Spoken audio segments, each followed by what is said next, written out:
Hello guys, welcome to back my YouTube channel Jai exam में आपका स्वागत है। तो गाइस चलते हैं प्रेमचंद जी की कहानियों की ओर। कहानी शुरू करने से पहले मैं उनके जीवन के बारे में बता दूं कि प्रेमचंद का जन्म 31 जुलाई 1880 ईस्वी को बनारस के लम्ही गांव में हुआ था। प्रेमचंद का आधिकारिक नाम धनपत राय था और प्रेमचंद जी की मृत्यु 8 अक्टूबर 1936 ईस्वी को हुई थी। तो फ्रेंड चलते हैं अपनी कहानी की ओर। कहानी शुरू करने से पहले अगर वीडियो अच्छी लगे तो वीडियो को लाइक करना, फर्स्ट टाइम इस चैनल पर आए हो तो चैनल को सब्सक्राइब करके बेल बटन को दबा देना। तो फ्रेंड बिना देरी के चलते हैं कहानी की ओर। तो फ्रेंड पहली कहानी है बड़े घर की बेटी। इस संकलन की पहली महत्वपूर्ण कहानी बड़े घर की बेटी है जो 1910 ईस्वी में जमाना पत्रिका में प्रकाशित हुई। कथासार व संवेदना।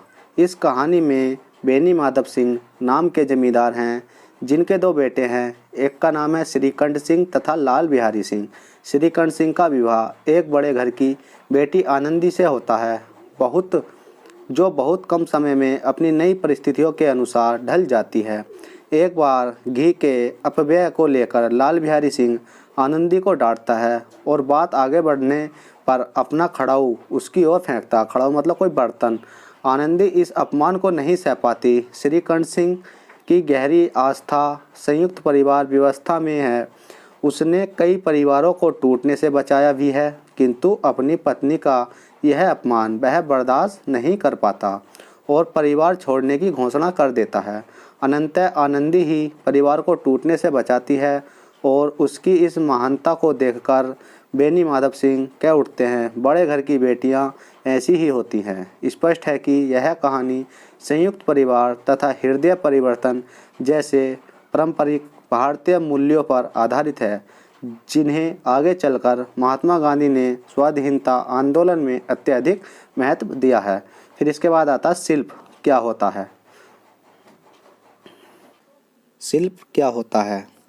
जहाँ तक शिल्प का प्रश्न है, इस कहानी का कथानक बेहद सीधा, सरल और रैखिक है। इसकी गति में वक्रता यह तिरछापन नजर नहीं आता। ध्यान से देखें तो इस कहानी में कुछ बिंदुओं पर सघन नाटकीय तनाव की सृष्टि की जा सकती थी, किंतु प्रेमचंद की कहानी कला का शुरुआती स्तर होने के कारण इसका शिल्प उतना सधा हुआ नहीं है जितना उनकी बाद की कहानियों में नजर आता है। चरित्र योजना भी मोटे तौर पर पारंपरिक है। यद्यपि श्रीकंठ, आनंदी और लाल बिहारी तीनों चरित्रों में मानसिक द्वंद्व दिखाया गया है, लेकिन चरित्र अभी भी पारंपरिक मान्यताओं के प्रतिनिधि ही नजर आते हैं। उनमें स्वतंत्र व्यक्तित्व का विकास नहीं हो सकता। कहानी की भाषा सरल और सहज है। मनोविज्ञान का प्रयोग प्रेमचंद ने विशेष तौर पर किया है।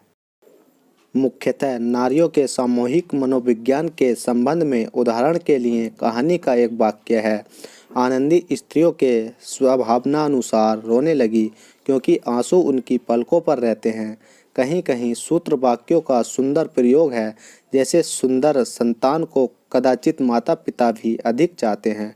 अपनी किसांगो शैली के कारण प्रेमचंद बीच बीच में कुछ महत्वपूर्ण टिप्पणियां करते हुए चलते हैं, जैसे मन का मेल धोने के लिए नए जल से उपयुक्त कोई वस्तु नहीं है। ऐसे स्थानों पर कहीं कहीं उनकी उपदेशात्मक प्रवृत्ति भी हावी होने लगती है।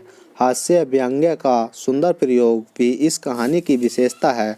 उदाहरण, जब श्रीकंठ और उनके पिता में झगड़े की संभावना हुई तो गांव के लोग झगड़ा देखने के लिए आतुर होने लगे। प्रेमचंद ने उनकी मनोवृत्ति को स्पष्ट करते हुए लिखा है, दोनों पक्षों की मधुर वाणियों को सुनने के लिए उनकी आत्माएं तिलमिलाने लगी।